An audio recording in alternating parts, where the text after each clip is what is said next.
Assalamualaikum warahmatullahi wabarakatuh. Perkenalkan, nama saya Asma Linda dari Prodi Teknik Informatika Fakultas Ilmu Komputer Universitas Pasir Pengarayan. Di sini saya akan menjelaskan demo aplikasi skripsi saya yang berjudul Penerapan Metode Naive Bayes untuk memprediksi produksi buah kelapa sawit, yaitu studi kasusnya di PT SJI Choi di Desa Kepenuhan Timur. Ini untuk memenuhi persyaratan menyelesaikan tugas akhir saya, yaitu yang pertama kita harus membuka exam. Di sini kita akan ngestarkan yang Apache sama yang MySQL. Lalu kita akan membukakan Google. Di sini kita akan membukakan localhost yang untuk aplikasinya localhost sawit.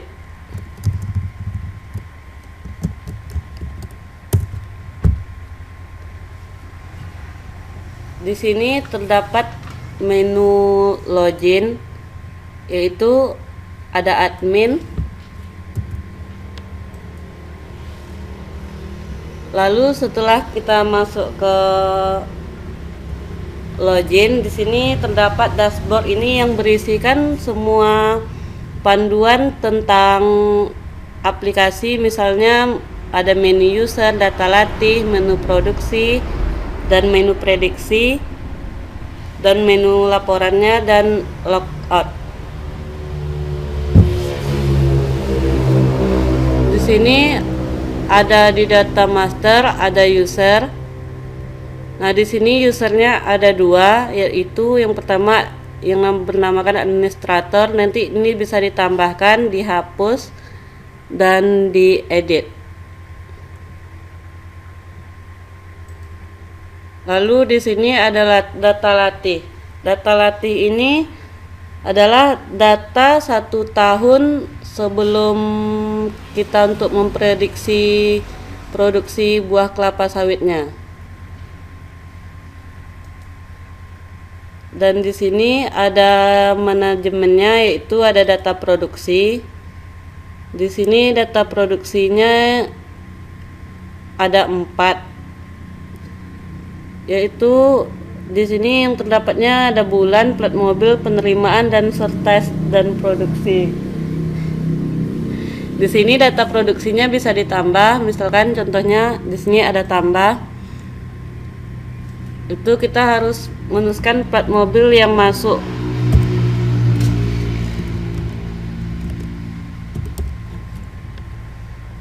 Nah, dan di sini penerimaannya berapa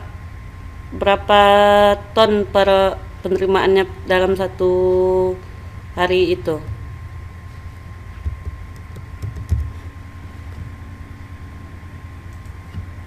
Sortesnya misalkan 100. Di sini kita aturkan tanggal, bulan, dan tahunnya. Sini misalkan tanggal 18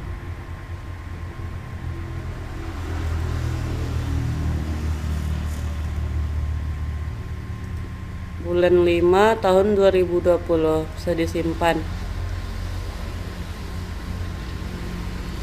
Dan di sini ada data prediksinya. Di sini dia akan menjelaskan, di sini nanti ada labelnya, ada 2 kriteria, ada terpenuhi dan tidak terpenuhi. Nah, di sini di bulan 5 di tahun 2020, di sini tadi penerimaannya 10.030 ton, sortesnya yaitu 100.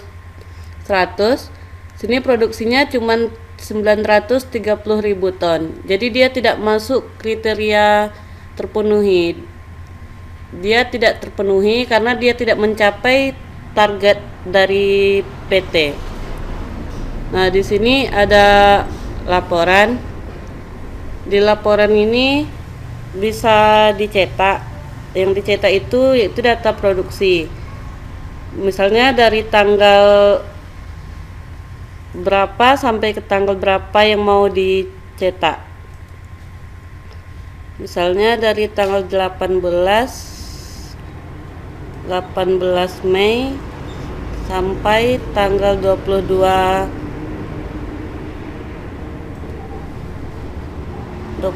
Juni. Kita cetak, lalu klik OK, download, buka. Nah, di sini terdapat laporan produksi kelapa sawit di PT Sumber Jaya Indah Nusa Coy. Nah, di sini yang dicetak yaitu data yang dari tanggal 18 Mei sampai di bulan Juni.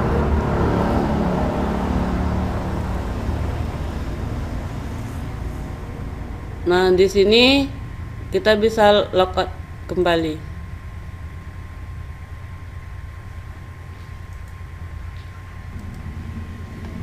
Baiklah, dari hasil demo aplikasi tadi, di sini saya sedikit akan menjelaskan tentang database.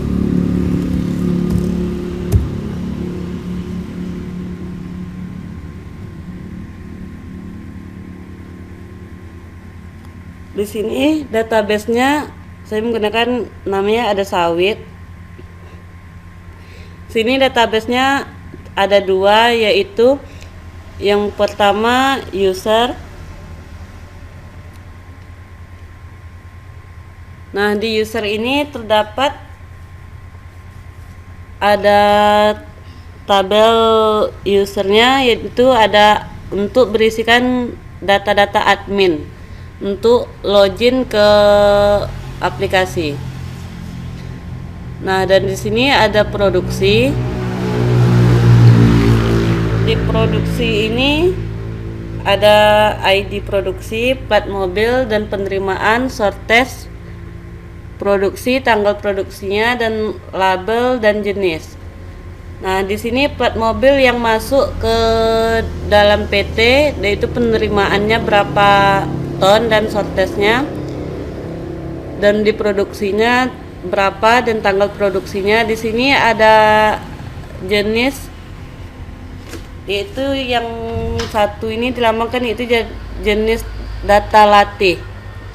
Yang kedua ini yaitu jenisnya testing. Di data latih ini untuk mengetahui pengetahuan pada data mining yang ada, dan kemudian pada data tersebut dijadikan untuk memprediksi produksi buah kelapa sawit.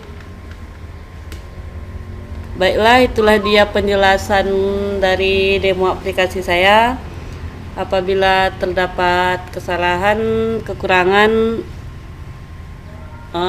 di sini saya masih sama mempelajarinya. Baiklah, di sini saya akan menjelaskan sedikit tentang coding yang ada pada aplikasi sawit. Di sini saya menggunakan jasa pemrograman PHP. Di sini untuk pemanggilan di web yaitu localhost/sawit. Nah, di sini saya memberi nama aplikasinya, saya beri nama sawit. Untuk koneksi ke database-nya, adapun codingnya yaitu con sama dengan new mysql localhost root sawit if con connect error. Di koneksi gagal con connect error. Di sini untuk menghubungkan koneksi ke database. Di sini saya akan menjelaskan tentang coding di index.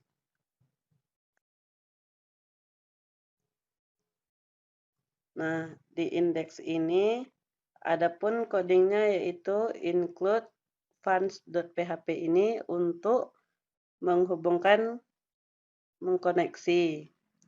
Nah, di index itu terdapat ada username dan password. Reset, untuk menghubungkan ke reset.php, jika dia mau di-reset, maka dia akan jika dia tidak mereset, dia akan kembali ke login. Baiklah, di sini saya akan menjelaskan sedikit tentang coding di login.php. Sini ada include funds.php ini untuk menghubungkan. Nah, di sini ada select from. Di sini menggunakan nama tabel di database-nya itu user, where, dan nama database-nya di sini ada untuk memasukkan ke login-nya, mengisikan username dan password. Nah, di sini ada pun isi di dalamnya itu username. Yang pertama username, password, nama, level, dan ID user. Nah, di sini ada pun yang dimasukkan untuk ke login itu username dan password salah.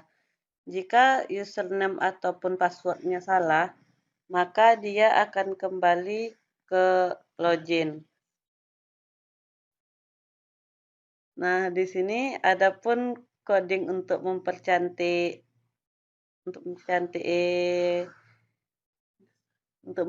desainnya, yaitu sini menggunakan bootstrap.min CSS. Nah, di sini ada pun font awesome.min.css. Dan yang ketiga ada pun admin lte.css. Di login administrator seperti ini. Di coding login administrator ada username, password, login, dan reset. Di sini ada pun codingnya yaitu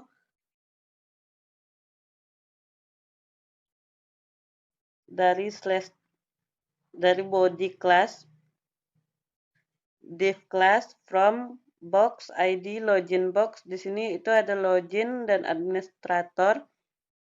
Ini codingnya seperti ini, dan di sini ada input username dan password.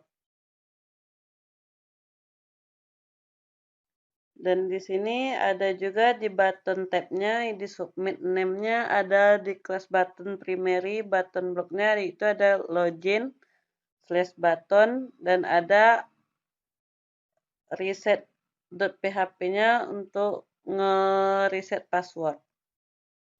Ini dia coding untuk di login administrator seperti di aplikasi yang tampilannya seperti ini, login administratornya.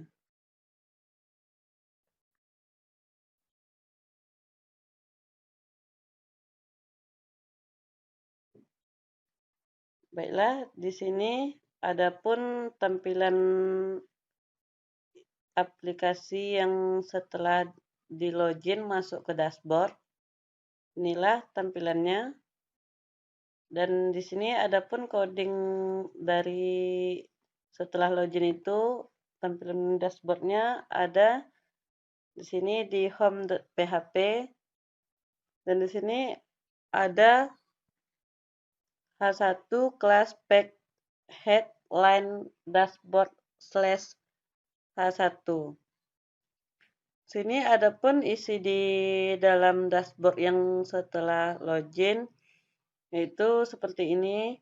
Selamat datang di aplikasi prediksi produksi kelapa sawit metode Nef-Bayes. Di sini ada pun panduannya, yaitu terbagi atas 6 menu, yaitu yang menu pertama ada menu user untuk mengelola user menggunakan aplikasi.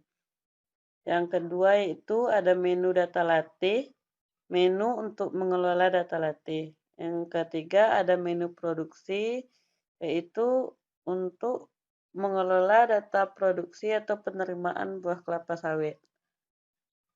Yang keempat ada pun di sini menu prediksinya, yaitu untuk melihat prediksi, dan ada menu laporan untuk melihat laporan produksinya, dan menu logout merupakan yang digunakan untuk keluar. Itulah dia coding dari dashboard yang setelah login. Ini saya akan menjelaskan sedikit tentang relasi yang ada di database, yaitu pertama kita bukakan Google Chrome-nya. Ini kita akan masukkan localhost/phpMyAdmin.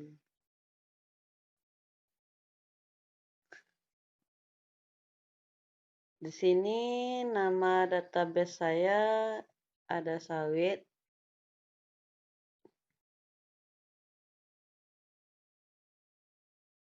Di sawit ini ada dua tabel, yaitu tabel user dan tabel produksi.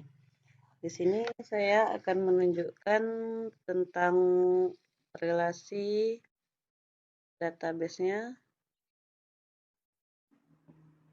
Tuh, ada seperti ini.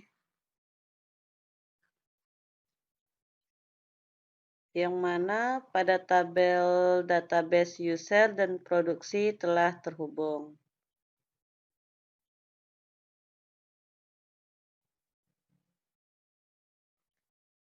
Baiklah, di sini saya akan menunjukkan tentang sedikit aplikasi password yang dimana di awal video saya lupa menjelaskan tentang sedikit untuk mereset passwordnya. Tuh, di sini kita akan membukakan localhost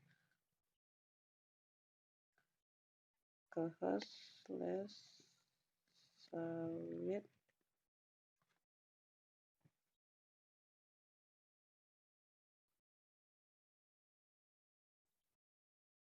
Nah, di sini ada tampilannya, yaitu tampilan di login administratornya itu ada username, password, login, dan reset. Nah, ini adalah tampilan reset untuk mereset passwordnya.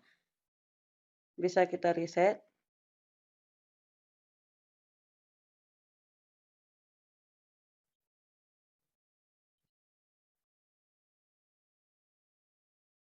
Di sini saya akan menjelaskan sedikit tentang untuk mereset passwordnya.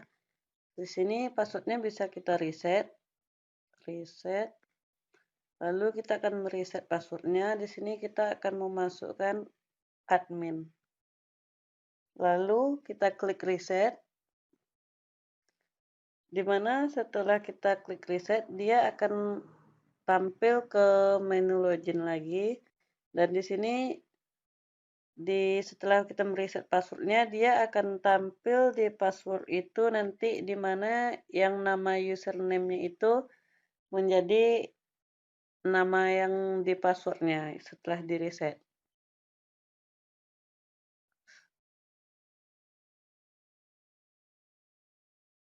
Baiklah, assalamualaikum warahmatullahi wabarakatuh.